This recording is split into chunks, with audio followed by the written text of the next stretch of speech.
기름 부어 주옵소서. 예수님 이름으로 기도합니다. 아멘. 자, 오후에는 11절 12절 말씀을 보겠습니다. 11절 12절 자, 다 같이 시작. 또 증거는 이것이니 하나님이 우리에게 영생을 주신 것과 이 생명이 그의 아들 안에 있는 그것이니라. 아들이 있는 자에게는 생명이 있고 하나님의 아들이 없는 자에게는 생명이 없느니라. 아멘. 영생의 증거에 대해서 이제 말을 하고 있습니다. 영생의 증거. 우리에게 영생을 주신 것은 하나님의 아들에 관한 증거라는 거죠. 왜 그러냐? 오늘 이제 그 뒤에 20절 말씀에 보면 그런 말씀이 있죠. 5장 20절에 보면 또 이것은 또 아는 것은 하나님의 아들이 이르러 우리에게 지각을 주사 우리로 참된 자를 알게 하신 것과 그랬죠. 결국 영생을 주었다는 것은 내 안에 예수 그리스도를 주셨다는 것과 같은 말이라는 거예요. 예수님을 주셨다. 그래서 예수 그리스도가 내 안에서 자신이 하나님의 아들인 것을 날마다 확증하는 거예요. 그래서 우리는 영생이라는 말을 이해해야 되는데 영생, 그죠? 들어는 많이 봤죠. 근데 여기에 보면 한국말로 보면 이제 뭐라고 말하냐면 영원한 생명을 우리가 영생이라고 그래요. 영어 성경에는 eternal life 이렇게 써 있어요. eternal life, 영원한 생명. 그다음에 헬라어로 보면 조에 아이온이라고 나옵니다. 조에 아이온. 이 말은 다 똑같은 말인데, 즉 이 예수 그리스도가 내 안에서 자신이 하나님의 아들인 것을 날마다 확증해 주신다는 거예요. 그래서 우리는 영생이란 이 사실, 영생은 뭐예요? 끝없는 생명, 절대적으로 시간적인 개념이 아니라 영생은 영원한 구원, 또 물론 이 영생이라는 뜻 안에는 뭐가 있냐면 하나님적 생명으로 살아가는 것을 말하는 거예요. 하나님적 생명, 조의 아이온. 그래서 영생을 받아들이면 우리는 하나님처럼 살 수 있다는 거예요. 하나님처럼 살 수 있다. 그래서 이 영생은 뭐냐면 관계적 생명이다. 관계적 생명. 누구와의 관계? 하나님과의 관계. 관계적 생명이에요. 그래서 하나님과의 관계성에서만 유효한 거죠. 영생이라는 것이. 그래서 우리는 영원하신 분과 함께하기 때문에 영원한 거죠. 그런데 우리가 영혼은 지옥에서도 영원히 살아 있어요. 근데 우리가 거기 지옥의 삶을 영생이라고 하진 않아요. 지옥의 삶은 우리가 뭐라고 그래요? 영벌이라고 그래요. 영원히 벌 받는 곳이에요. 그렇기 때문에 우리가 예수님이 우리에게 오신 이 사건이 얼마나 소중한가를 아는 거예요. 이게 없다면요, 영생이 없다면 우리가 예수님을 믿을 이유가 없잖아요. 그죠? 영생이 있기 때문에 그게 영생은 어디에 있는 거예요? 예수님 안에 있는 거예요. 그래서 예수님을 믿을 때만 쉽게 말하면 왜 그래요? 하나님의 사랑으로 우리의 죄값이 예수님을 통해서 속죄 받았기 때문이죠. 사함 받았기 때문에 예수 안에 영생이 있는 거예요. 근데 지금 우리가 육을 가지고 살고 있기 때문에 영생이라는 개념을 잘 못 느끼는 거예요. 아까 말씀드렸지만 조의 아이온이라는 헬라 말은 하나님과의 관계에서만 주어지는 거예요. 하나님과의 관계에서. 왜? 그분이 창조주이기 때문에. 그러니까 하나님과 관계없이 사는 사람은 이게 이루어지지 않는다는 사실이죠. 근데 이런 거를 우리가 육을 가지고 살아갈 때는 생각 없이 그냥 육이 살아 있으니까 먹고 살기 위해 살고 자기 어떤 욕심을 정욕을 위해 살고 이렇게 살아가는 거죠. 그래서 이 영생이라는 것은 관계적 생명을 말하는 거다. 그냥 영원히 사는데 그냥 사는 게 아니라 하나님의 관계성에서 그 생명이 계속해서 이어진다는 뜻이에요.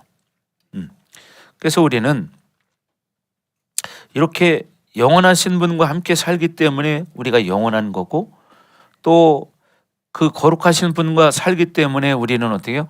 거룩하게 살 수 있는 거예요. 거룩하게. 그리고 그분이 자비하신 분이니까 어떻게 돼요? 그분과 관계를 한다면 우리도 자비한 사람이 될 수 있는 것이고, 그죠? 또 그분은 전지전능한 분이시니까 우리도 그렇게 능력의 한계가 없이 살아갈 수 있다는 거예요. 그래서 이 영생이라는 것은 관계적 생명이지 어떤 시간적 개념이 아니라는 거예요. 그러니까 하나님적 생명을 말하는 거예요. 여러분 짐승의 생명이라는 말 들어봤잖아요. 그죠? 짐승의 생명을 받았기 때문에 그들은 어떻게 해요? 짐승으로 사는 거예요. 그래서 인간도 뭐예요? 이 바이유를 받았기 때문에 뭐예요? 짐승처럼 사는 것이고, 혼적 생명, 푸시케라고 들어봤죠?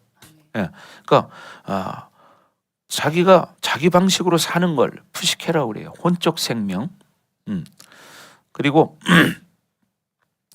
이제는 어떻게 해요? 우리는 하나님의 생명을 받았기 때문에 하나님처럼 살 수 있다는 거예요. 그래서 이 영생이 들어오면 점점 하나님처럼 변하게 되어 있는 거예요. 어떻게? 점점 그렇게 변해 가는 거예요. 예. 여러분들이 처음 하나님 알 때 지금 수준이 됐었나요? 안 됐죠. 앞으로도 마찬가지예요. 여러분이 말씀을 통해서 계속 성장해 가면 더 이제 높은 수준의 성화의 영화의 단계까지 이르는 삶을 살 수 있는 겁니다. 성경에 말하는 영화의 삶. 그러니까 구원을 우리가 받았지만 이것으로 끝난 게 아니라 성화의 과정을 통해서 구원을 완성시켜 가는 거예요. 영화의 단계까지. 그런 것처럼 예수를 영접한 사람은 이 생명을 영접한 거예요. 그렇기 때문에 어떻게 해요? 자꾸만 예수님처럼 되는 것이고 하나님처럼 성장해 가는 거예요. 그럼 어떻게 변화돼야 되는 거죠. 아멘. 그러니까 자기 습관이라는 게 있거든요. 우리 안수 집사님은 사실 양복을 평소에 잘 안 입잖아요. 그래서 주일날 되면 양복을 입거든요. 그러니까 참 안 입던 양복을 입으니까 얼마나 불편해요. 그죠? 그러니까 오전 예배만 끝나면 얼른 가서 벗고 와요. 왜? 편하게 입고 싶어서. 늘 했던 습관대로 하기 위해서죠. 왜? 습관이라는 게 바로 이런 거예요. 그러니까 육적인 습관을 가진 사람은 육적으로 사는 게 편한 것이고, 영적인 습관을 가진 사람은 영적으로 사는 게 편한 거예요. 그러니까 그렇게 훈련이 되어지는 것이 중요한 것이죠. 예. 목사님 같은 경우에는 주로 직업이 양복을 입는 직업을 많이 가졌기 때문에 저는 양복을 입는 게 참 편해요. 그래서 사실 일반적인 옷이 별로 없었어요. 그래서 오죽하면 직장에서 등산을 갔는데도 옛날 사진을 보니까 양복을 입고 찍은 거예요. 네, 등산을 갔는데 양복을 입고 찍고 구두를 신은 거예요. 그 정도로 양복 입는 게 익숙한 거죠. 양복 입고 등산도 하고 구두 신고 등산을 하는 거예요. 그러니까 사람의 습관이라는 게 이런 거란 말이죠. 이게 육신적인 습관을 가지고 사는 사람은 육신적으로 사는 게 편해요. 근데 그걸 영적인 사람으로 바꾸기 위해서는 그만큼의 시간과 에너지가 필요한 거죠. 그래서 우리가 예수를 받아들이면 우리가 예수님처럼 살아갈 수 있다는 거예요. 그러니까 그 예수님을 계속 받아들이는 거예요. 또 하나님을 받아들이는 거예요. 뭘 통해서? 말씀을 통해서요. 그럼 쉬워지잖아요. 그죠? 네. 스가랴 12장에 가면 8절에 뭐라고 나오냐면, 스가랴 12장 8절에 그날의 여호와가 예루살렘 주민을 보호하리니 그 중에 약한 자가 그날에는 어떻게? 다윗 같겠고. 자, 다 같이 시작. 그날에 여호와가 예루살렘 주민을 보호하리니 그 중에 약한 자가 그날에는 다윗 같겠고, 다윗의 족속은 하나님 같고 무리 앞에 있는 여호와의 사자 같을 것이다. 예, 자 보십시오. 여러분, 하나님이 예루살렘 주민을 보호하니까 예루살렘 주민 중에 연약한 자도 다윗 같다는 거예요. 그리고 다윗의 족속은 어떻게 해요? 하나님 같이 된다는 거예요. 아멘. 왜? 하나님이 함께 하시면 이렇게 다윗의 족속은 하나님 같고 하나님처럼 살 수 있다는 거예요. 무리 앞에 있는 여호와의 사자 같을 것이다. 그러니까 여러분 보세요. 우리가 하나님의 자녀라면 우리가 하나님처럼 살아갈 수 있다는 겁니다. 그래서 결국 영생이라는 것은 한 번 구원은 영원한 구원이 아니라는 거예요. 한 번 구원은 영원. 이 말은 무슨 얘기냐? 한 번 내가 예수 믿고 구원 받았다고 해서 그 구원이 계속 영원히 이어지는 게 아니라는 거예요. 구원파에서 그런 이야기를 하죠. 한 번 구원이 영원한 구원처럼. 성경은 그렇게 말한 데가 없어요. 성화를 설명하고 있고 영화를 말하고 있어요. 어디? 로마서를 여러분 읽어보면 알아요. 로마서. 히브리서를 읽어보면 알아요. 그러니까 성경 전체를 물론 알아야 되겠지만, 그러니까 성경을 전체적으로 봐야 말씀이 이해가 되는데 성경을 전체적으로 모르기 때문에 부분적인 자꾸 해석을 하게 되고 인간적인 해석을 하게 되는 거예요. 설교를 들을 때도 마찬가지예요. 성경을 전체적으로 아는 사람은 폭넓게 이걸 받아들일 수 있지만 부분적으로 아는 사람은 그것밖에 모르는 거죠. 여러분, 아이들도 마찬가지잖아요. 아이들에게도 무슨 이야기를 해주면 어떻게 아이들 수준으로 받아들이지 어른 수준으로 받아들이지 않잖아요. 똑같은 이야기입니다. 그래서 결국 이 구원의 취소는 서로의 상호작용, 즉 뭐냐, 하나님이 나를 사랑하고 내가 하나님을 사랑할 때 이게 온전해지는 거죠. 아멘. 그래서 하나님이 나를 사랑했는데 나는 하나님을 사랑하지 않는다면 어떻게 해요? 하나님과의 관계는 깨지는 거예요. 그렇잖아요. 남녀 간에도 처음에는 서로 사랑했어요. 근데 나중에 어떻게 둘 중에 하나가 사랑하지 않으면 어떻게 관계는 깨져요. 그러면 어떻게 이혼하게 되는 거죠. 그래서 님이라는 글자에 점 하나를 딱 찍어버리면 남이 되어버리는 거예요. 하나님과의 관계도 마찬가지인 거예요. 하나님의 자녀였어요. 하나님이 나를 사랑했어요. 그럼 어떻게 나도 하나님을 사랑해야 관계가 형성이 되는 거예요. 근데 하나님은 나를 사랑했는데 내가 하나님을 사랑하지 않으니까 어떻게 해요? 하나님과의 관계는 깨져버리는 거예요. 그러니까 뭐냐? 구원은 취소가 될 수 있다는 거예요. 이해되시죠? 이게 뭐냐면 이 논리라고 말하기도 그렇고 이건 하나님 말씀인 거예요. 하나님 말씀. 그래서 결국 관계에 단절이 되면 영생이신 그분의 영을 받아들이지 않게 되고, 그럼 어떻게 돼요? 구원은 취소가 되는 거예요. 그래서 끊임없이 다가오는 주님과의 관계성만이 영생의 생명을 유지할 수 있는 거죠. 아멘.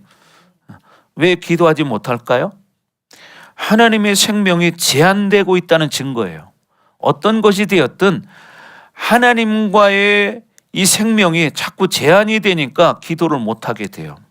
여러 가지 이유가 있겠죠. 그래서 그 생명을 받으면 어떻게 해요? 기도할 수밖에 없는 거예요. 그렇죠? 그러니까 어떻게 생명을 받은 사람은 사랑하지 않을 수 없는 거예요. 왜? 생명을 공급받으니까. 사랑할 수밖에 없죠. 사랑받으니까. 그러니까 사랑도 사랑을 받아본 사람이 사랑을 할 줄 아는 거예요. 그래서 여러분, 어려서부터 상처를 많이 받고 자란 아이는 커서도 사랑을 모릅니다. 그래서 사랑을 받을 줄도 모르고 줄 줄도 몰라요. 이게 여러분 우리 주변에도 그런 사람 흔히 봅니다. 저는 그런 사람 여러 명 봤어요. 왜? 사랑을 느껴보지 못했기 때문에 사랑이 무엇인지를 모르는 거예요. 그러니까 어떻게 아무리 사랑한다고 말해도 그 말이 가식처럼밖에 안 들려지는 거예요. 그러니까 사랑을 느끼지 못하니까 자기도 사랑을 줄 수가 없어. 얼마 전에도 그런 분이 왔었어요. 상담을 했는데 그분이 그렇게 어려서부터 두려움 속에 살다 보니까 자기 속에는 사랑이 있는지를 몰라요. 물론 이분 결혼했어요. 애도 여러 명 낳았어요. 근데 애를 여러 명 낳은 것이 사랑해서 낳은 거일까요? 성인이 됐기 때문에 이성적으로 아이가 생겼으니까 낳는 거예요. 그러니까 왜? 사랑을 모르기 때문이죠. 아이들은 여러 명이에요. 보니까 4명인가 5명인가를 낳았어요. 왜? 이것은 여러분 동물들이 진짜 사랑을 알아서 새끼를 낳나요? 생각해 보세요. 아니잖아요. 여러분 저는 우리 마루를 볼 때 그런 생각을 해요. 지금도 가끔 제가 이렇게 보면서 느끼는 게 얘는 어미가 땅에다 새끼들을 묻었는데 그 중에서 정말 살려고 발버둥치고 기어 나와서 어떻게 하다 내 눈에 발견이 됐어요. 그러다 보니까 지금 우리 집에서 평안하게 살고 있잖아요. 얘는 걱정할 거 아무것도 없어요. 내일 아침 밥 먹을 것도 걱정할 것도 없고, 그죠? 비가 와도 눈이 와도 아무 걱정이 없어요. 왜? 다 주인이 밥을 주기 때문에. 그리고 얘도 밥 먹을 때가 되면 집 밥그릇 앞에가 딱 앉아 있어요. 줄 때까지 앉아 있어요. 그 밥을 주면 먹어요. 근데 더 먹고 싶으면 그 자리를 떠나지 않아요. 줄 때까지. 그걸 보면 느끼는 게 뭐냐? 야, 하나님의 자녀들도 하나님이 줄 때까지 기도의 자리를 떠나지 않으면 받을 수 있는데 기도의 자리를 떠나니까 못 받는 거다. 이 생각이 들더라고요. 그래서요, 얘도 이 추루가 있어요. 애들이 좋아하는 추루가 있는데 그걸 하나를 줬는데 다 먹었어요. 하나가 더 먹고 싶잖아요. 그 자리 그대로 앉아 있어요. 안 떠나요. 줄 때까지. 봐요. 그걸 보면서 느끼는 게 뭐예요? 우리가 하나님 앞에 기도할 때 응답이 오지 않으면 응답이 올 때까지 떠나지 않는 거예요. 그러면요, 여러분 응답 받습니다. 근데 어떻게 응답 오기 전에 혼자 가버리는 거예요. 그러니까 하나님이 응답할 수가 없는 거예요. 네. 세상의 원리라는 것은 생명의 원리는 여러분 다 비슷합니다. 특별히 하나님은 사랑하는 자들의 기도를 들으신다고 말해요. 들으니까 어떻게 해요? 우리가 구하는 거예요. 그래서 믿음으로 구하면 어떻게 해요? 다 응답 받는다는 거죠. 아멘. 자, 그래서 우리가 구원은 현재에 대한 확증이라는 것을 늘 명심해야 된다. 현재에 대한 확증. 현재 내가 그런 삶을 살고 있는가? 하나님과의 관계성에서 교제 속에서 내가 살아가고 있는가? 이거를 여러분들이 봐야 한다는 거죠. 그걸 물론 말씀을 아니까 말씀대로 살면 되는 거예요. 이거 어려운 게 아니에요, 사실. 네? 그래서 고린도후서 13장 5절에 가면 그런 말씀이 있어요. 고린도후서 13장 5절에 가면 너희가 믿음 안에 있는가 점검하라는 거예요. 그리고 너희 구원을 확증해라. 이런 말씀을 주십니다. 자, 다 같이 읽어보겠습니다. 시작.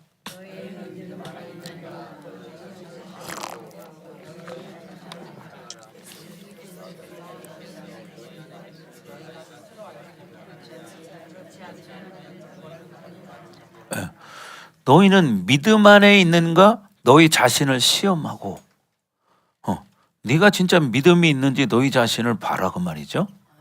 그리고 너희 자신을 확증하라. 너희 자신을 믿음이 있는가 확증해라 그 말이에요. 그러니까 어떻게 예수 그리스도께서 너희 안에 계신 줄을 너희가 스스로 알지 못하느냐? 그죠? 그렇지 않으면 너희는 버림받은 자니라. 그러니까 예수님이 우리 안에 계신 것을 우리가 알기 때문에 그걸 아는 사람은 어떻게 해요? 그렇게 살아가는 거예요. 그런데 만약에 그렇게 사랑하지 않는다면 사실은 뭐요? 예수님이 드러나지 않는다면 그걸 믿지 못한다면 너희는 버림받은 자니라. 그러니까 우리가요 뭐요? 살면서 이걸 확증할 수 있는 거예요. 그러나 우리가 물론 살다 보면 또 연약하니까 죄를 질 수 있어요. 그러면 뭐예요? 우리에게는 회개라는 특권이 있어요.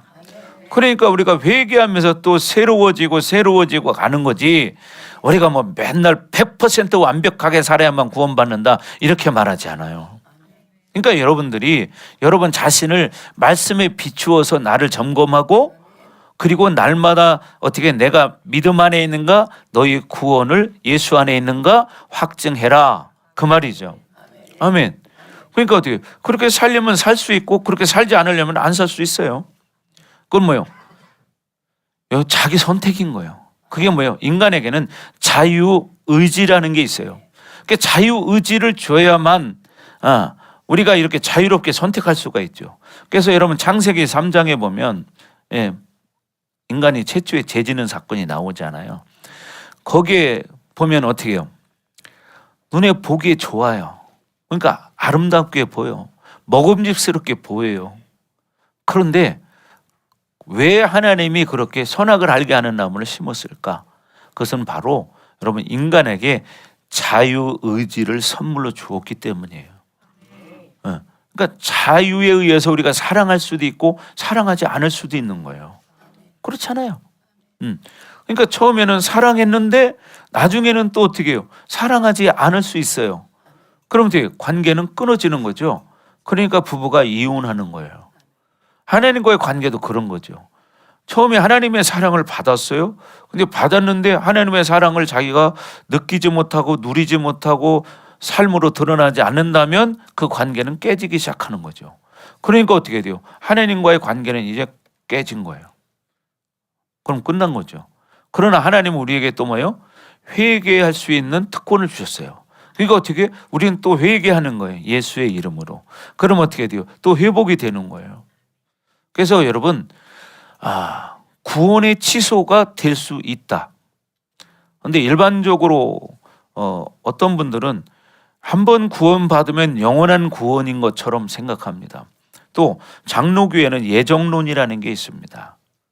예정론. 구원받을 자는 다 예정되어 있다. 이렇게 이건 잘못 오해하면 그럼 구원받을 사람 이미 정해져 있고 구원받지 않은 사람 다 정해져 있는 것처럼 생각을 하는 거예요. 이렇게 생각하면 잘못된 거예요. 여러분 우리는 누구예요? 이방인이에요. 그렇죠? 사마리아 여인도 성경의 요한복음에 보면 나오잖아요.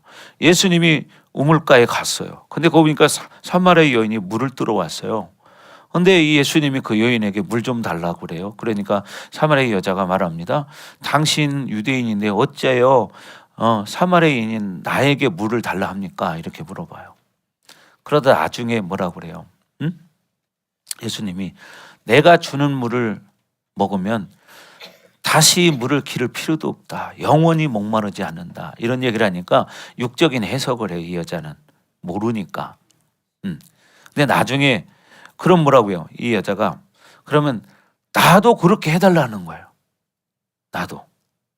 그래서 예수님 뭐라고요? 네가 말하는 그가 바로 나다. 물론 이 여자도 메시아가 온다는 것을 알고 있어요.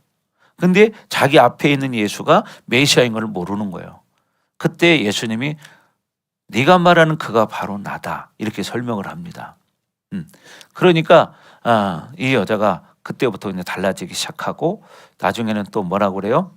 그 전에 내 남편을 데려와라 그러죠. 내 남편을 데려와라. 그러니까 이 여자가 나는 남편이 없나이다 이렇게 말합니다. 그러니까 내 말이 옳다. 너는 전에 있던 남편 5도 네 남편이 아니었고 지금 있는 남편도 네 남편이 아니다. 이건 무슨 얘기입니까? 영적인 의미, 해석을 말하는 거죠. 그러니까 이 여자가 내가 보니 당신은 선지자로소이다 이런 고백을 합니다. 왜? 자기가 5번 결혼했는지 안 했는지를 보통 사람이 어떻게 알아? 같은 동네 사람도 아닌데. 그죠? 그러니까 자기를 딱 알아보는 순간 이 사람은 보통 사람이 아니네. 선지자구나. 이걸 알아차립니다. 그리고 이제 동네에 들어가서 이제 사실 복음을 전하는 거예요. 내가 선지자를 만났다. 메시아를 만났다. 이런 이야기를 하죠. 그런 것처럼 우리는 예수님을 만난 자들이기 때문에 예수님을 만난 자들에게는 생명이 있고 영생이 있는 거예요. 아멘. 그래서 그 아들이 있을 때 영생이 있는 것이고 그 아들이 없으면 생명이 없는 것이다. 이렇게 지금 요한일서 5장에서 지금 말하고 있잖아요. 그러니까 우리에게는 뭐가 있어요? 영생이 있는 거예요. 왜? 아들이 있기 때문에. 예수님이 내 안에 메시아로 와 계시기 때문에. 아멘. 그러니까 이 믿음을 가지고 여러분이 살아야 되네요. 근데 뭐냐? 그냥 나 예수님 믿어. 이 생각만 가지고 있다고 믿는 게 아닌 거예요. 여기서 말하는 핵심이 뭐예요? 너희가 먼저 사랑을 받았으니까 너희도 나를 사랑한다면 계명을 지켜야 된다. 계명을 지키는 게 뭐냐? 형제를 사랑하는 거다. 근데 자기밖에 몰라. 이기적이야. 그거는 아니잖아요. 결국 뭐예요? 그 사람은 계명을 지키지 않는 거예요. 그러면 뭐예요? 하나님을 사랑하지 않는 거예요. 쉽죠. 근데 이런 것들을 자기를 보지 않아요. 그죠? 윤 권사님? 예. 그죠? 그러니까 우리는 지식적으로 하나님을 아는 게 아니라 믿음으로 예수님을 나의 구원자로 영접했다면 내 안에 예수님이 계신 거예요. 네, 성령님이 오셨으니까. 근데 우리는 육체를 가지고 있기 때문에 우리의 연약함이 있어요. 그러니까 살면서 때로는 화도 나고 때로는 욕도 하고 미워도 하고 이런 게 있는데 그럴 때마다 회개하는 거예요. 예수의 이름. 그게 뭐냐? 하나님 자녀들의 특권이다. 하나님 자녀 가지고 있는 특권이요. 하나님 자녀가 아닌 사람은 예수가 누군지를 모르잖아요. 그죠? 왜 예수 이름으로 회개할 때 죄사함을 받는지를 모르잖아요. 왜요? 예수라는 이름 속에는 뭐가 있어요? 생명이 있어요. 생명이. 왜? 우리의 죄값을 지불하신 분이기 때문에 결국 그 예수님의 보혈의 공로가 우리의 죄를 씻어버렸어요. 그러니까 그 예수의 이름을 믿을 때 뭐예요? 내 죄는 씻음받은 거잖아요. 그러니까 우리는 구원받을 수 있는 거란 말이죠. 그러니까 예수님 십자가를 지시고 이제 운명하실 때 그 뿌려진 보혈의 피가 지금 요한일서에서 말하는 것처럼 7절 8절에도 말했죠. 증언하시는 이가 셋이니 성령과 물과 피라. 성령과 물과 피다. 뭐예요? 여기 이제 피로 상징적으로 말을 했죠. 예. 결국 이 피는 뭘 말하는 거예요? 예수님을 말하는 거예요. 그래서 우리가 성령과 물과 피다. 이건 뭐냐면 사실은 뭐예요? 성부, 성자, 성령을 말하는 거예요. 그래서 이 성부, 성자, 성령께서 어떻게 하나예요. 삼위일체 하나님이에요. 이분이 어떻게 해요? 우리를 증언하신다는 거예요. 누구라고? 하나님의 아들이라고. 그러니까 우리는 그렇게 살아갈 수 있는 거죠. 자, 그래서 여러분이 이제 그렇게 믿음으로 살기를 주의 이름으로 축복합니다. 자, 이제 13절 보겠습니다. 요한일서를 기록한 목적에 대해서 말을 하고 있는데 13절 왜 요한일서를 기록했느냐? 13절 시작.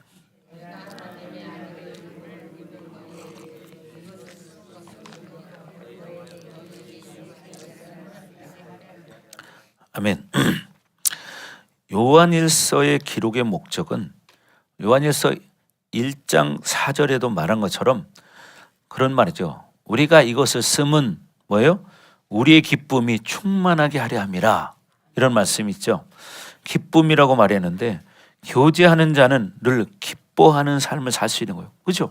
하나님과 교제하는 사람은 기뻐하는 삶을 사는 거예요. 하나님과 교제가 안 되면 기뻐할 수가 없는 거예요. 자, 그래서 기뻐하지 않는 자는 교제권이 어떻게 무너졌다는 거예요. 깨졌다는 거예요. 그래서 하나님과 교제하는 사람은 어떤 상황이나 어떤 눌림이나 어떤 영적인 환경이나 이런 게 있을지라도 어떻게 해요? 늘 날마다 기뻐할 수 있다는 거예요. 근데 교제가 안 되니까 기뻐할 수 없이 결국 어떻게 돼요? 두려움이 확 찾아오니까 두려움 속에서 불안 속에서 살아가는 거죠. 그래서 우리는 우리가 기뻐하지 않는 삶을 산다는 것은 우리가 얼마나 치명적인지를 알아야 돼요. 내가 기뻐하지 못한다는 것은 이게 치명적인 거거든요. 근데 사실 우리가 그렇게 많이 살아왔어요. 저도 마찬가지고요. 예. 늘 기뻐해야 되는데 어떤 때는 또 막 이 염려가 되고 불안하고 걱정되고 두려움이 오고 이런 걸 겪잖아요. 왜? 그걸 통해서 어둠이 사단들이 귀신들이 우리를 어떻게 그걸 통해서 하나님을 느끼지 못하게 해주는 거예요. 그러니까 우리는 그게 올 때 어떻게 해야 돼요? 예수 이름으로 물리쳐야죠. 그러니까 이게 뭐예요? 그렇게 하려면 기도를 해야 되고 말씀을 알아야 돼요.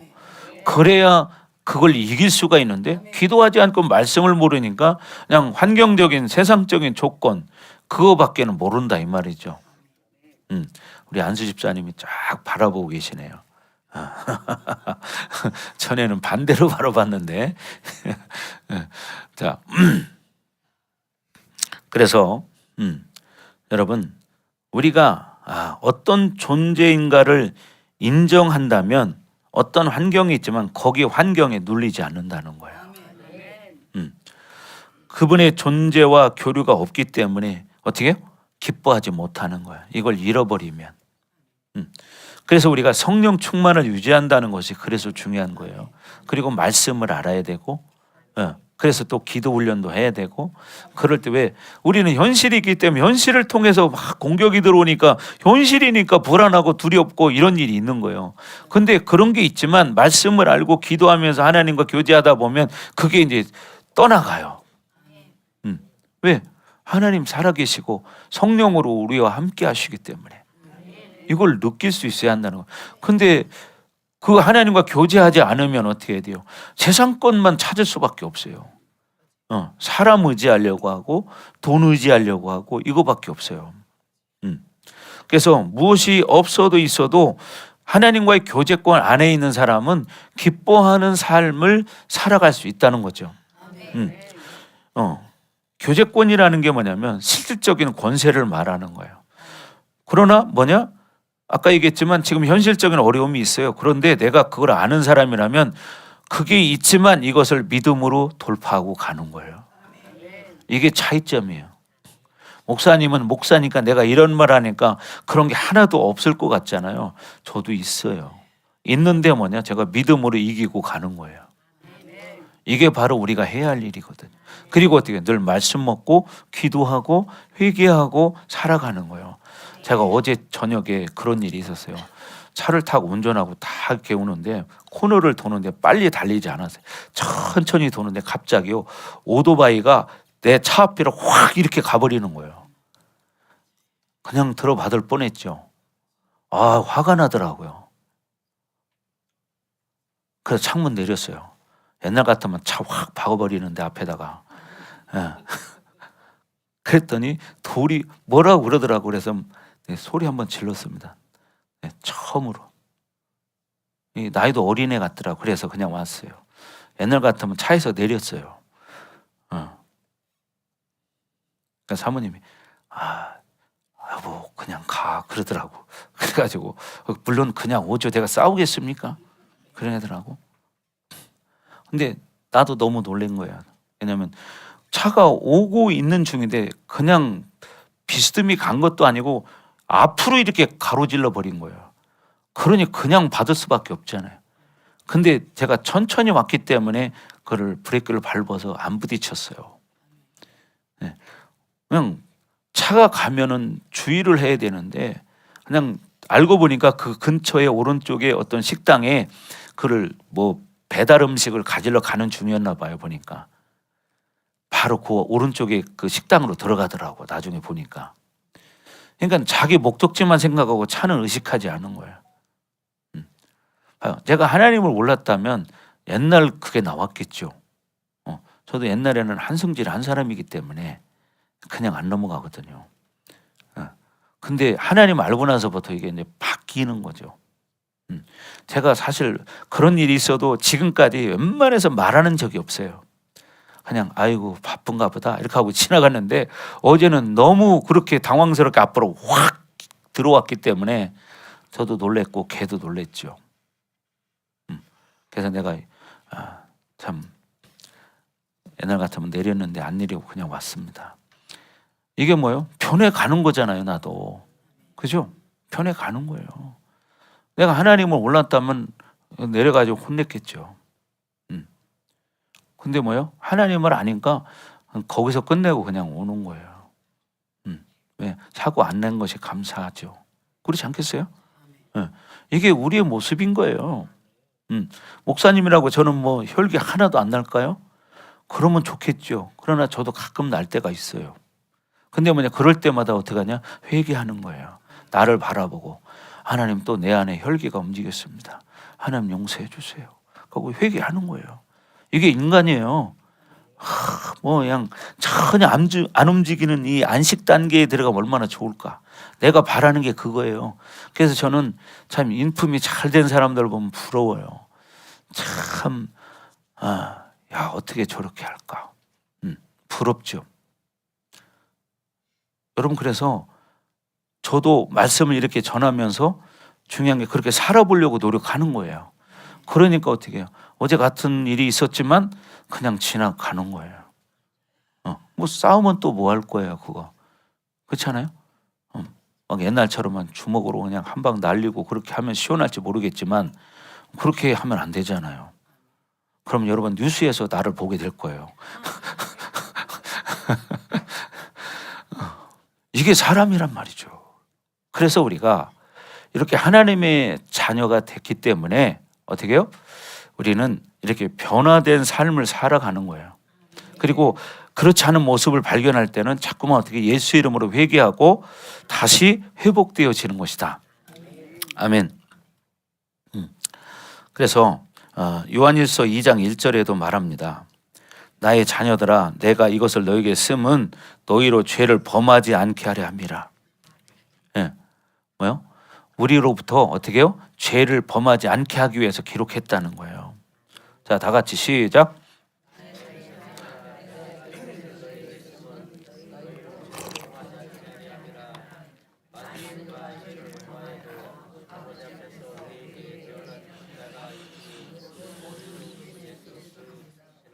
그러니까 이 기록한 목적이 뭐예요? 죄를 짓지 않는 거예요. 이것이 바로 뭐냐? 존재가 되었기 때문이라는 거예요. 요한일서를 통해서는 그런 존재를 만드는 것이고 존재가 될 때 우리는 죄를 짓지 않는 거예요. 그죠? 존재, 하나님의 자녀, 이 존재가 될 때 죄를 짓지 않는다고 말하는 것입니다. 그러니까 그런 존재가 되니까 죄를 짓지 않고 죄를 짓지 않으니까 어떻게 돼요? 우리가 영생이 있음을 알게 되는 거예요. 그래서 또 요한복음 20장 31절에도 보면 그런 말씀이 있어요. 오직 이것을 기록함은 너희로 예수께서 하나님의 아들 그리스도이심을 믿게 하려 함이라고 말합니다. 자, 말씀 띄워주세요. 요한복음 20장 31절 말씀 시작. 오직 이것을 기록함은 너희로 예수께서 하나님의 아들 그리스도이심을 믿게 하려 하며 또 너희로 믿고 그 이름을 힘입어 생명을 얻게 하려 함이니라. 아멘. 그러니까 이것을 기록한 목적이 뭐냐? 예수님이 하나님의 아들 그리스도 메시아라는 것을 믿게 하려 합니다. 여러분, 예수 그리스도라는 것은 뭐예요? 메시아라는 거예요. 우리의 구원자로 하나님으로부터 기름 부음을 받은 메시아다. 이게 뭐냐? 바로 그리스도라는 거예요. 그래서 예수님이 우리의 구원자인 메시아라는 것을 믿게 하려 합니다. 이 말이에요. 그래서 너희로 믿고 그 이름을 힘입어서 예수의 이름을 힘입어서 생명을 얻게 하려 합니다. 이게 바로 기록한 목적이라는 거죠. 그래서 영생의 이야기를 우리가 11절 12절에서 말했지만 13절에서는 믿음과 관계되는 그것을 조금 더 구체적으로 말하고 있는 거예요. 그래서 내가 하나님의 아들의 이름을 믿는 너희에게 그랬어요. 하나님의 아들의 이름을 믿는다는 것은 아들의 존재가 무엇이냐를 믿는다는 건데 그분은 거룩한 분이다. 그분은 하나님의 아들이다. 그분은 영광스러운 분이다. 그분은 의로운 분이시다. 그분의 존재를 우리가 믿는 거예요. 그러니까 어떻게 우리도 그렇게 살아갈 수 있다는 거예요. 아멘. 예. 그러니까 그분을 믿는 거지 우리를 믿는 게 아니잖아요. 그러니까 우리가 그분을 닮아가게 되는 것이죠. 그래서 예수님의 존재를 믿을 때 받아들여질 때 예수님의 존재가 우리 안에서 영접되는 것이다. 그래서 항상 성령께서 가장 많이 말씀하시는 것이 뭐냐면 그분이 누구신지 또 우리가 누구인지에 대해서 말하는 거예요. 그러면서 내가 뭐라고요? 너희를 사랑한다. 이런 말씀을 하시는 거죠. 그래서 여러분 하나님의 음성에 여러분의 귀를 잘 기울이셔야 돼요. 그분은 생명이고 빛이시고 또 뭐 사랑이고, 그죠? 물과 피로 임하신 분이에요. 대언자예요. 그리고 뭐예요? 우리의 화목제물이셨어요. 화목제물. 그래서 하나님이 어떤 존재인지를 예수님이 확증해 주는 거예요. 보여주는 거예요. 그러니까 우리가 예수님을 받아들일 때 하나님과 관계가 화목하게 돼요. 회복이 되는 거죠. 왜? 그분이 화목 제물로 드려졌기 때문에 우리의 관계가 회복이 된 거죠. 왜? 이제 막혔었어요. 뭘로? 우리의 죄로. 근데 그분이 이 죄의 담을 헐어버렸어. 그러니까 막힌 담이 무너졌다고 말하잖아요. 그래서 지금은 우리가 하나님 앞에 직접 나아갈 수 있어요. 뭐예요? 그 이의 힘, 예수라는 이름. 그 이름이 힘이고 능력이고 생명인 거예요. 그러니까 우리가 늘 예수의 이름으로 회개하고 하나님 앞에 나아가는 거예요. 여러분도 교회 다니지만 여러분이 교회 다니면서 세상처럼 똑같이 사는 사람들 많잖아요, 주변에. 그런 사람이 많다 보니까 요즘은 오히려 조금 믿음 있는 사람들은 오히려 손가락질 받는, 아무래도 광신자인 것 같아, 저 사람은. 이런 얘기 듣잖아요. 광신자. 왜? 안 그런 교회가 대부분이기 때문에. 그러나 아무리 여러분 세상이 변해도 하나님의 진리의 말씀은 변하지 않는 것이다. 그죠? 예수님이 이 땅에 온 것은 율법을 폐하러 온 게 아니에요. 그죠, 윤 권사님? 손을 빼셔요. 근데 아랫목에 쏟는 것처럼. 자, 뭐요? 오히려 율법을 온전케 완성하러 이 땅에 오신 거예요. 아멘. 사랑을 실천하신 거죠. 하나님 말씀을 사랑하라, 이게 뭐예요? 계명이에요. 근데 계명을 완성시키셨잖아요. 어떻게? 자기 목숨을 형제를 위해서 버렸어요. 완성시킨 거죠. 그러니까 우리도 그 예수님을 보면서 우리가 예수 안에 정말 영원한 생명이 있구나, 영생이 있구나. 그러니까 그 예수님을 받아들인 사람에게는 영생이 있다는 거예요. 생명이 있다는 거예요. 아멘. 그래서 여러분 모두가 이제 예수님을 믿는다면 영생을 믿는 거예요. 영생을 믿는 것은 예수님 존재 자체를 믿는 거예요. 아멘. 그래서 여러분 모두가 이제 그런 삶이 되시기를 주 이름으로 축원합니다. 자, 그다음에 14절부터 이제 17절 말씀을 볼 텐데 14절. 자, 14절 한번 읽어보겠습니다. 시작.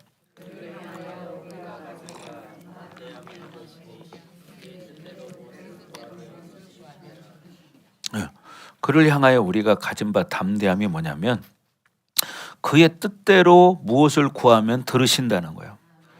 그러니까 중요한 초점이 뭐예요? 그의 뜻대로 무엇을 기도하면 하나님이 들으신다는 거예요. 그러니까 초점 뭐예요? 하나님의 뜻대로, 예수님의 뜻대로 기도를 해야 한다는 거예요. 아멘. 그래서 우리가 교제권 안에서 가장 강력한 권세가 뭐냐면 기도의 권세라는 거예요. 기도의 권세. 그래서 교제가 열리면 모든 삶 가운데 하나님의 권세가 여러분 드러나게 돼 있어요. 그러니까 하나님과 교제가 이루어지면 그런 권세가 드러나요. 그러니까 그냥 믿음으로 선포하면 병이 나아버리기도 하고 귀신이 떠나가기도 하고 이런 일이 많이 일어나는 거죠. 그런 일을 많이 봐왔잖아요. 우리 교회 안에서도 여러분이 많이 보셨잖아요. 정말 셀 수가 없죠. 몇 번이었다고. 그렇게 많은 일들이 실적으로 이루어졌어요. 그래서 여러분 교제권 안에 있으면 예배도 하나님의 강력한 임재의 권세가 드러나고, 그렇죠? 말씀을 먹는 것도 정말 살아있고 운동력 있는 말씀이 되는 거예요. 그러니까 사역을 할 때도 그런 역사들이 일어나는 것이고, 그래서 하나님의 능력이 제한받지 않는 거예요. 그러니까 하나님과 온전한 관계가 된다면 하나님의 능력이 제한받지 않아요. 어떤 상황 속에서도 어떤 일이 있어도 그런 역사가 일어나는 거예요. 아멘. 예. 그러니까 우리가 하나님과의 관계성이 중요하다는 거죠. 하나님과 동행하는 삶, 하나님과 교제권 안에 살아가는 것. 그렇죠. 사람도 어떤 능력 있는 사람하고 쉽게 말하면 교제하느냐에 따라서 능력이 달라지잖아요. 그죠? 예. 여러분들이 예를 들어서 우리나라 그 대그룹 회장님하고 아주 친한 사이라면 여러분이 얘기하는 것을 그분이 한마디만 하면 다 해결돼. 그렇죠? 세상의 권세에도 그렇잖아요. 대통령의 권세라는 게 있어요. 왕의 권세가. 그러면 돼요. 자기가 할 수 있는 범위 내에서 다 활용하잖아요. 그래서 여러분 이제 기도가 교제권에 들어가면 이렇게 강력해질 수 있다. 그래서 오늘 사도가 이 교제권 안에서 기도할 때 이 어떻게 해요? 그 기도는 하나의 뭐가 될까요? 하나님을 높이는 것이 되는 거예요. 네, 경배가 되는 거예요. 그래서 기도와 교제와 말씀의 경외가 교제권 안에서 이루어진다는 것이죠. 그래서 여러분 그 성프란시스코 말 많이 들어봤죠? 제가 예전에 그 성프란시스코 책을 이렇게 읽어본 적이 있어요. 근데 그분이 참 수도원에서 살아갈 때 어떤 삶을 살았는가를 쫙 기록해 놨어요. 근데 거기에 보면 여러 가지 이야기들이 참 많이 있지만 그런 하나님과 교제권 안에 사는 사람들은 뭐 이런저런 얘기 막 이렇게 하지 않습니다. 하나님과 교제가 되니까 그냥 탁 두 손 들고 딱 앉아서 쫙 하나님과 교제하다가 가끔 가다가 주여 이 한마디 딱 하는 거예요. 주여 이 한마디. 왜? 늘 기도하다가 그냥 주님 한번 이름 부르는 거. 그럼 그것이 전부가 아니잖아요. 주님과 교제하는 그 시간 그게 되니까 다른 얘기 할 필요 없는 거예요. 바로 우리도 그런 거예요. 여러분 영역이라는 것도 그러더라고요. 저도 이렇게 기도를 해보면 사실 이 영적인 힘, 영역이 있고 또 영적인 권세가 영권이 있잖아요. 이게 어느 정도냐에 따라서 여러분 기도하는 것도 달라지고 여러분 이 권세도 달라져요. 뭐 영권이 약한 사람 또 영역이 약한 사람들은 눈 감고 소리 안 내고 속으로 기도하면 10분 넘어가기가 어렵잖아요. 예, 오만 잡다한 생각들이 다 들어오고 그 나중에는 졸게 되고 주무시게 되죠. 그러나 영적인 힘이 딱 하나님과 교제하는 게 이루어진 사람은요. 1시간을 기도하든 2시간을 기도하든 3시간을 기도하든 그냥 주여 어쩌다 한마디 하는 거 그거 외에 아무 말 안 해도 그 3시간 2시간을 그냥 밀고 갈 수 있어요. 하나님과 교제하면서 아무 소리 내지 않고도 졸리지도 않고 그냥 그대로 쫙 가는 거예요. 그게 뭐예요? 하나님과 교제권이 이루어지기 때문에 그걸 할 수 있는 것이지 그게 교제가 되지 않으면 그걸 할 수 없어요. 세상에서 귀신의 영을 많이 받은 사람은요 그런 걸 하는 사람들이 있어요. 옛날에 제가 어디서 옛날에 TV에 보면 세상에 이런 일이라는 게 있었어요. 그죠? 거기에 보면 사람들이 이제 특종이라고 알려줘서 아마 이렇게 취재를 한 것 같아요.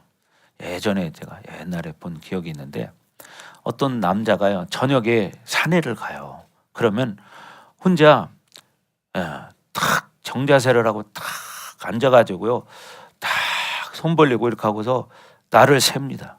기도하면서. 지금도 기억나요 그 말이. 그러면서 아침에 일어날 때 뭐라고 하냐면 야, 잘 놀았다. 잘 놀았대요.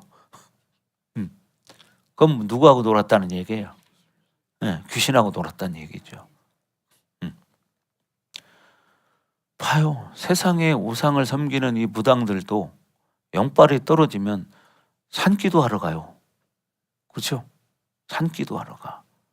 근데 하나님의 자녀들은 영빨이 떨어지면 놀러 가요. 이게 문제인 거예요.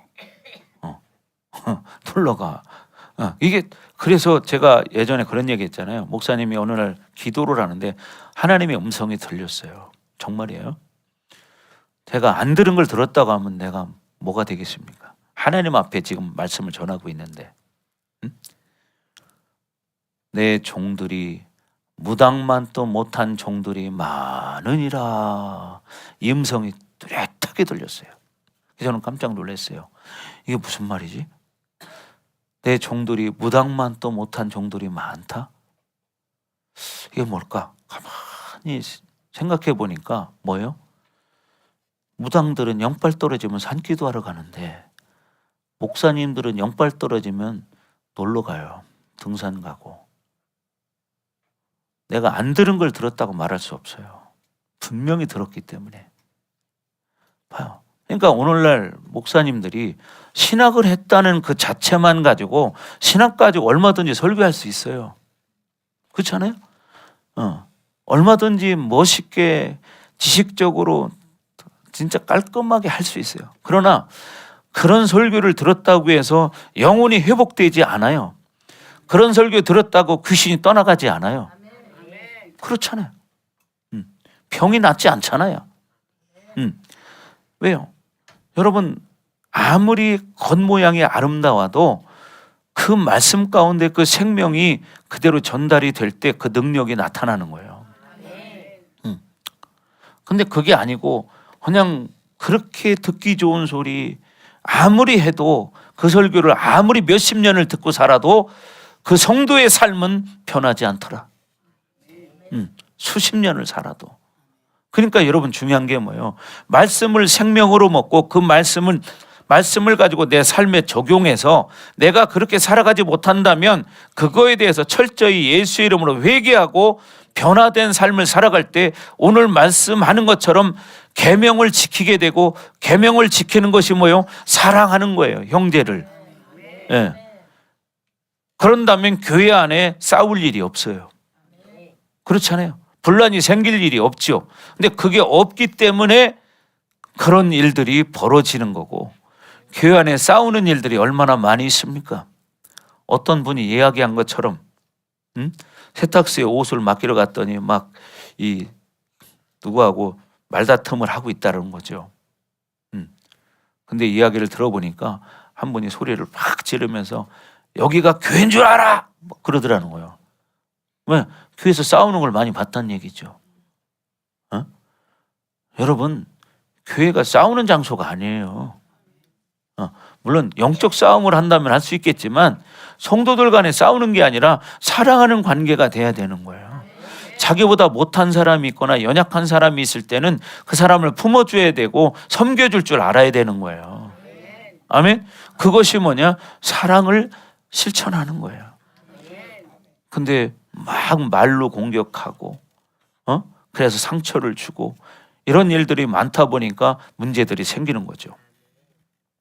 자, 그래서 여러분들이 이제 자꾸만 하나님과의 교제권 안에 들어가기를 주의 이름으로 축복합니다.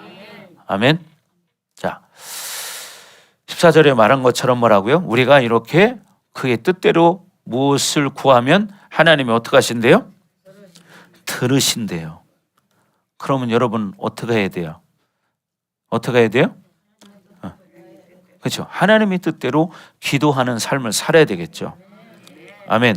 그러니까 여러분 우리가 하나님 뜻대로 기도하면요 100% 응답이 된다는 거예요. 아멘.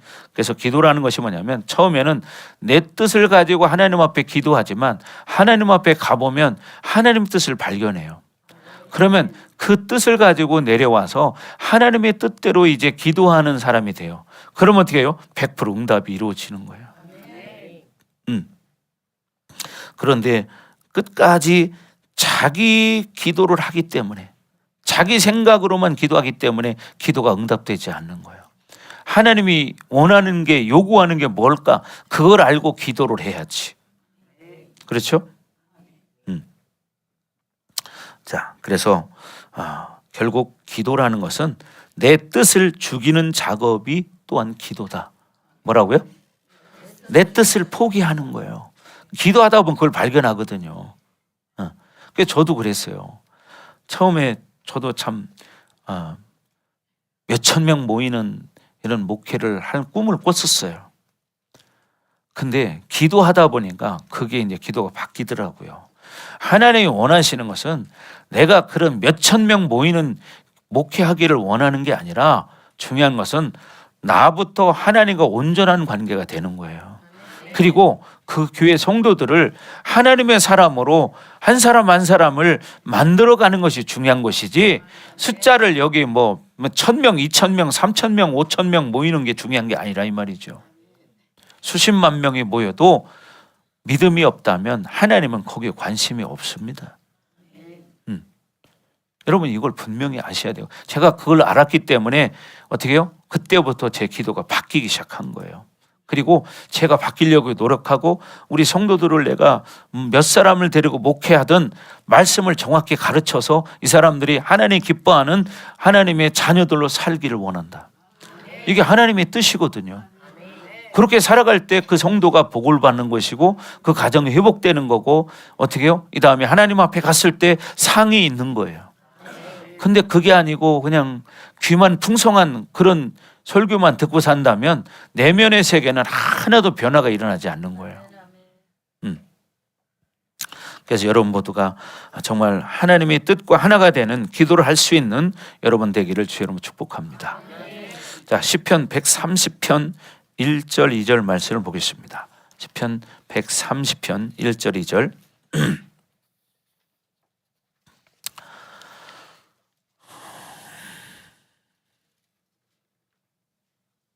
자, 다 같이 시작. 여호와여, 내가 깊은 곳에서 주께 부르짖었나이다. 주여, 내 소리를 들으시며 나의 부르짖는 소리에 귀를 기울이소서. 자, 그렇죠.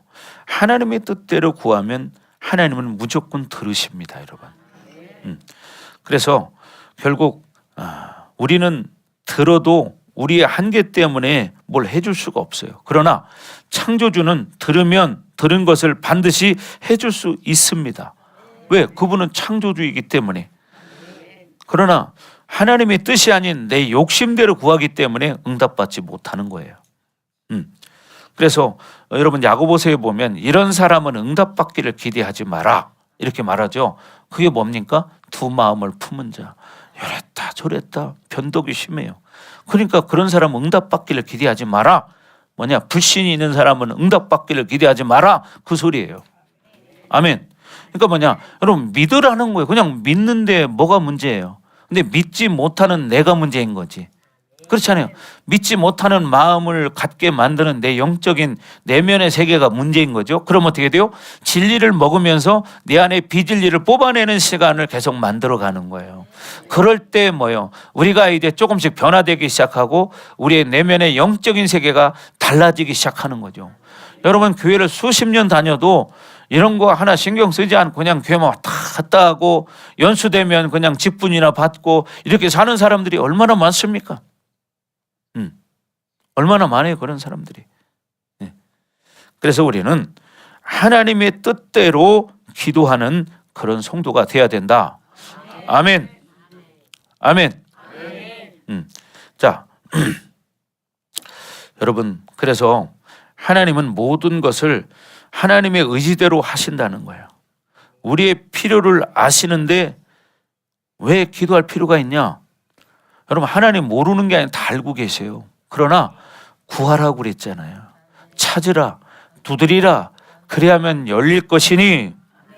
그죠? 구하는 자가 찾는 거예요. 그래서 성경에도 보면 불의한 재판관의 비유가 나오잖아요. 한 과부가 날마다 그 재판관을 찾아가요. 근데 재판관이 하나님도 두려워하지 않고 사람도 두려워하지 않는 사람이에요. 그러니까 처음에는 과부를 무시해버립니다.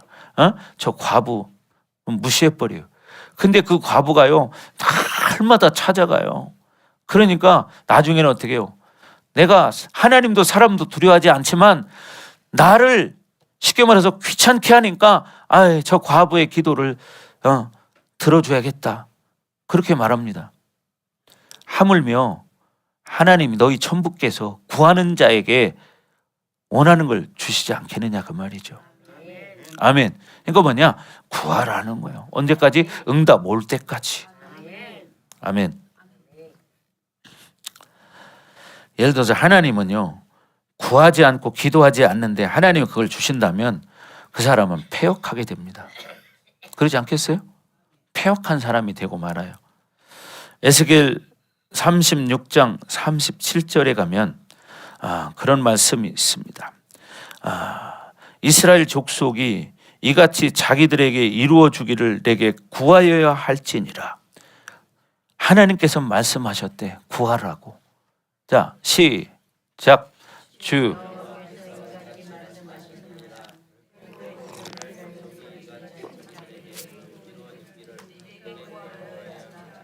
내가 그들의 수요를 양떼같이 많아지게 하되. 그랬어요. 봐요. 이스라엘 족속이 어떻게 이같이 자기들에게 이루어 주기를 내게 구하여야 할지니라. 이걸 누가 말씀하셨어요? 여호와께서 이같이 말씀하셨느니라. 그러니까 하나님께서 내게 구해라. 그러면 내가 너희 필요대로 채워주겠다. 그러니까 중요한 게 뭐예요? 하나님의 뜻을 알고 기도해야 되는 거예요. 하나님의 뜻대로. 근데 우리는 우리 욕심대로 기도하기 때문에 이루어지지 않는 거예요. 그러니까 오늘부터 기도가 여러분 처음에는 자기 기도를 가지고 올라가지만 하나님 앞에 기도하다 보면 하나님 뜻을 깨닫게 돼요. 그러면 내가 이것이 문제구나. 이걸 바꾸기 시작해요. 그러면 어떻게 해요? 이제 응답이 되기 시작합니다. 이런 체험을 할 수 있기를 바랍니다. 이거 어떻게 돼요? 여러분이 장시간 기도할 수밖에 없어요. 하나님 뜻을 알기 위해서는. 그렇죠? 왜? 처음에는 이 혼적인 것들과 싸우는 시간이 거의 1시간은 갑니다. 근데 1시간이 넘어가야 이제 기도가 좀 깊이 들어가기 시작해요. 어떤 때는 1시간 가지고도 안 될 때도 있어요. 제가 해보면 보통 1시간은 기본이고 보통 2시간, 3시간 정도 하면 진짜 쫙 깊이 들어가지더라고요. 근데 대부분이 사실 1시간 기도하기도 쉽지 않잖아요. 그러니까 어떻게 해요? 그냥 혼적인 싸움만 하다가 끝나는 거예요, 맨날. 그러니까 하나님의 뜻이 뭔지를 모르고 늘 내가 구하고 싶은 것만 맨날 똑같이 구하는 거예요. 그러니까 어떻게 해요? 응답이 안 되는 거예요. 그렇죠? 여러분 돛 닦는 사람들도 돛 닦을 때 그냥 앉아있지 않잖아요. 우리 성도님 옛날에 기 같은 거 많이 그런 거 했다고 했잖아요. 앉아있으면 얼마 동안이나 앉아있어요? 30분밖에 안 했어요.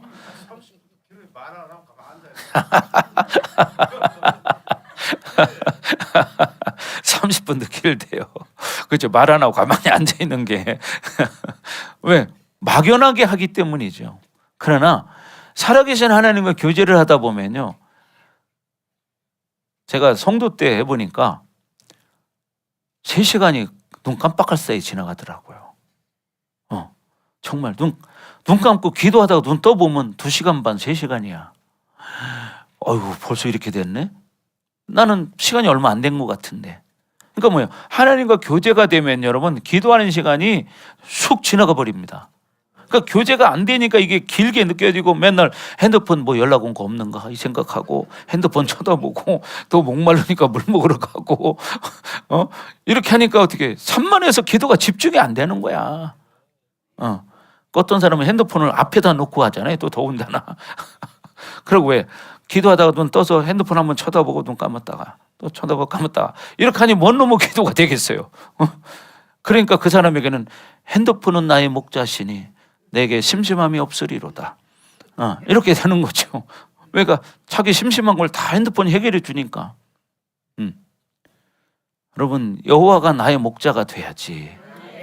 아멘. 그렇게 되길 주의 이름으로 축원합니다.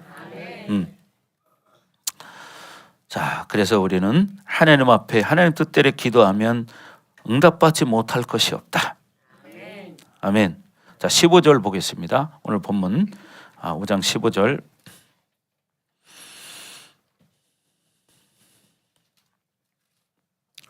자, 다 같이 시작. 우리가 무엇이든지 구하는 바를 들으시는 줄을 안즉 우리가 그에게 구한 그것을 얻은 줄을 또한 아느니라. 아멘. 예. 그러니까 이게 뭐냐면 창조주의 영적 질서예요. 창조주의 영적 질서. 우리가 무엇이든지 구하는 바를 들으시는 줄을 안즉 우리가 그에게 구한 그것을 얻은 줄을 또한 아느니라. 그러니까 믿는 거예요. 아멘. 그래서 여러분 자꾸만 하나님 앞에 이런 기도하는 시간을 갖기를 바랍니다. 여러분 예를 들어서 응답도 여러 가지가 있어요. 예를 들어서 내가 A를 구했어요. 그러면 하나님이 A를 주실 수도 있지만 때로는 B를 주세요.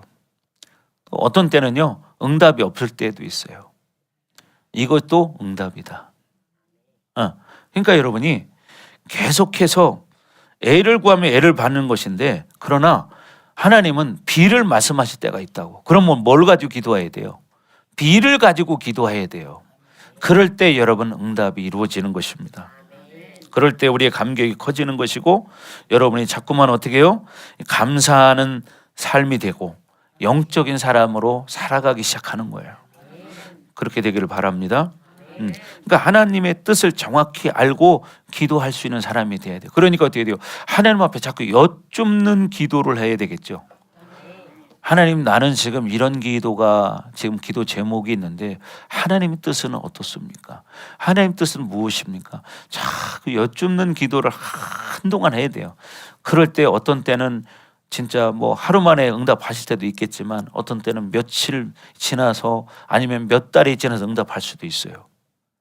근데 우리는 그렇게 하나님 뜻을 구하기보다는 내 뜻을 하나님 앞에 관철시키려고 하는 이런 것이 있는 거죠. 그러니까 문제가 되는 거예요.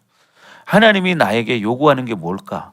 야, 너 지금 그 더러운 손을 좀 씻기를 원한다. 그러면 어떻게 돼요? 손을 씻어야 돼요. 근데 손을 안 씻고 늘 음식을 주워 먹으니까 어떻게 돼요? 병들게 되는 거예요. 그런 거 마찬가지죠. 그러니까 뭐냐? 이렇게 하나님 앞에 우리가 정결한 영혼이 돼서 거룩한 영혼이 돼서 하나님 말씀을 가지고 살아갈 때 거룩한 영혼으로 건강하게 살 수 있는데 영적인 건강 말하는 거예요. 또 육적인 건강도 마찬가지예요. 그렇죠? 작년 같은 경우에도 우리 이 학생께서 몇 번 아팠어요. 근데 왜 이렇게 아팠냐? 잘 씻지 않는 거예요. 손을. 그러니까 어떻게 해요? 그걸 계속 먹으니까 문제가 생기는 거예요. 그래서 여러분 우리나라에 선교사님들이 처음 들어왔을 때 하신 일이 뭔지 알아요? 왜? 수명이 너무 짧았어요. 그때만 해도. 그러니까 선교사님들이 와서 그걸 보고서 야, 제일 먼저 할 일은 뭐냐? 이 손 씻는 것부터 가르쳐야 되겠다. 그래서 선교사님들이 처음에 와가지고요. 손 씻는 것부터 우리나라 사람들이 가르쳤어요. 우리나라 사람들은 아침에 세수 한번 나가면 저녁 때까지 한 번 닦을 일이 없어요. 그냥 뭐 해도 그냥 쓱 하고서 그냥 또 그 집어먹고 그냥 그러는 거예요. 그러니까 어떻게 해요? 병이 자주 걸리고 그러니까 어떻게 돼요? 일찍 죽는 거예요. 위생관념이 없었던 거예요. 그래서 그런 것부터 가르쳤다는 거예요. 그러니까 어떻게 해요? 여러분 이제 우리나라 사람들이 어떻게 생명이 연장이 되기 시작하는 거예요. 네. 초창기 때 그분들이 와서 지금 그때 그 무슨 병원이라고 하죠? 그렇죠. 세브란스 병원이라든지 또 뭐 연세의료원이라든지 이런 것들을 다 여러분 선교사님들이 세운 겁니다. 우리나라에는 그래서 선교사님들이 세운 대학들이 엄청 많아요. 여기 여러분 아시는 한남대만 해도 선교사님들이 세운 학교예요. 한남대학교가. 여러분 이렇게 그분들이 처음에 와서 우리에게 복음을 전하는 것이 목적이지만 중요한 건 뭐냐? 그들의 삶부터 바꿔야 되기 때문에 그런 작은 것부터 시작을 한 거예요. 그리고 뭐냐? 가르치기 위해서 어떻게 학교를 세우는 거예요. 태전에도 배재대학교 있잖아요. 이게 다 뭐예요? 선교사님들이 세운 대학이에요. 한남대도 마찬가지고. 이렇게 전국에 대학들이 많습니다. 한두 개가 아니에요. 연세대 이런 데도 여러분 다 선교사님들이 세운 대학이에요. 그러니까 여러분 우리가 결국 하나님이 우주보다 크신 분인데 그분이 못 주실 게 뭐냐? 그러니까 제일 중요한 포인트는 뭐예요? 그분의 뜻을 알고 그분의 뜻대로 기도하는 거예요. 오늘부터 이제 여러분이 이제 좀 생각을 바꿔보시기 바랍니다. 내가 기도하는 게 있었지만 하나님의 뜻은 내가 어떤 기도를 하기 원하실까? 이 생각을 하고 이제 하나님 앞에 기도하는 거예요. 그러면 여러분 이제 달라지기 시작해요. 기도의 방법을 또 아니면 기도 제목을 그렇게 하나님의 뜻대로 여러분 바꿔보시기 바랍니다. 아멘. 그래서 여러분 모두가 정말 그렇게 되길 주 이름으로 축복합니다. 이제 16절, 17절은 사실은 여러분들이 이제 궁금해하는 그런 것들이 있는데 여기에 이건 오늘 다 못할 것 같아요. 그래서 다음 주에 이제 하겠습니다. 왜냐하면 여기에 보면 누구든지 형제가 사망에 이르지 아니하는 죄에 범할 것을 보거든 구하라. 그리하면 사망에 이르지 아니하는 범죄자들을 위해서 그에게 생명을 주시리라. 그러니까 뭐냐? 사망에 이르지 않는 죄가 있고 사망에 이르는 죄가 있다는 거예요. 이게 무엇을 말할까? 이건 좀 깊이 다뤄야 되기 때문에 오늘 이 시간에 다 못할 것 같아요. 그래서 다음 주에 이 말씀에 대해서 이제 말씀을 드리겠습니다. 자, 여러분이 지금까지 신앙생활 잘 해오셨는데 나머지 인생도 정말 주님 안에서 그렇게 믿음으로 승리하시고요. 이제 응답받는 여러분의 삶이 되시기 바랍니다. 아멘. 하나님의 사랑을 받은 자들이기 때문에 하나님을 사랑한다면 그 계명을 지키는 것이고 그 계명을 지키는 것은 곧 어떻게 해요? 형제를 사랑하는 것이다. 아멘. 그렇게 되길 주 이름으로 축원합니다. 자, 기도하겠습니다.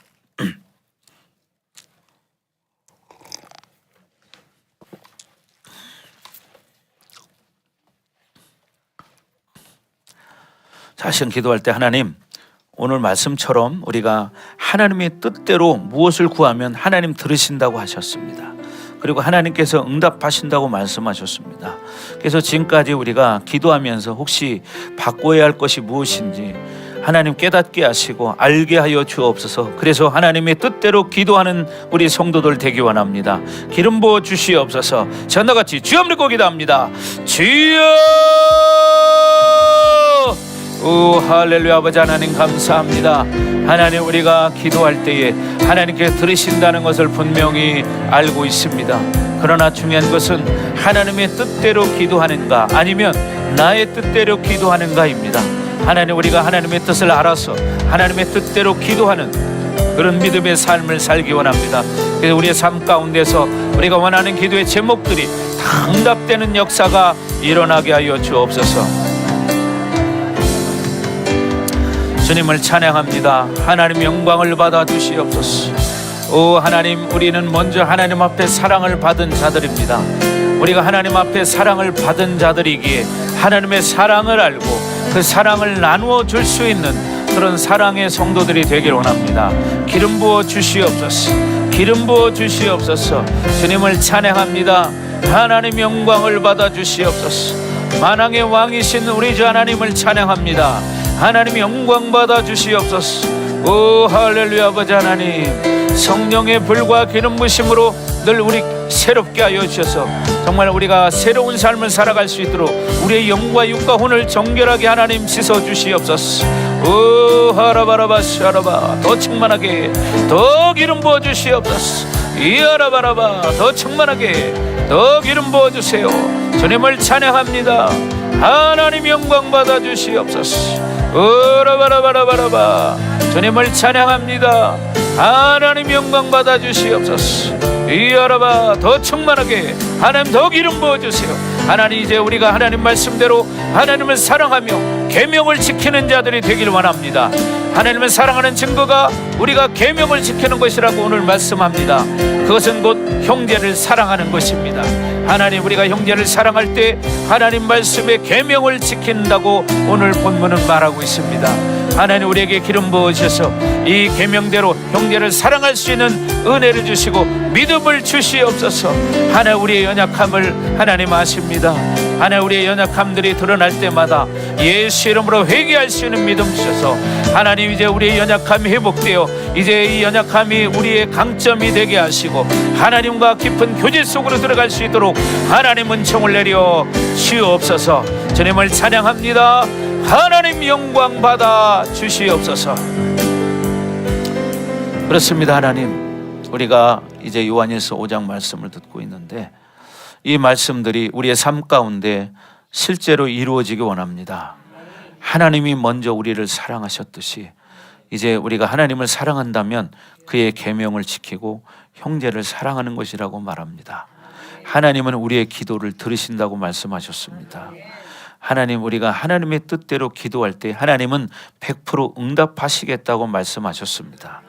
그러므로 우리가 기도할 때에 내 뜻이 아닌 하나님의 뜻대로 기도할 수 있는 우리 성도들이 되게 하여 주옵소서. 오늘 이 시간에 들려진 이 말씀의 기름 부심이 우리 성도들 가운데 흘러가게 하시고 하나님 우리 성도들의 영혼이 회복되게 하여 주옵소서.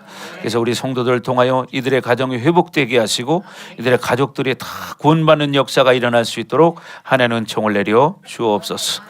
하나님 이제 돌아갑니다. 하나님 돌아가는 발걸음도 안전하게 지켜 보호하시고 오늘도 차량 운행 속길을 축복하시고 안전하게 지켜 보호해 주옵소서. 이 말씀을 붙들고 씨름하는 한 주간이 되게 하여 주옵소서. 감사하며 예수님 이름으로 축복하며 기도합니다. 아멘.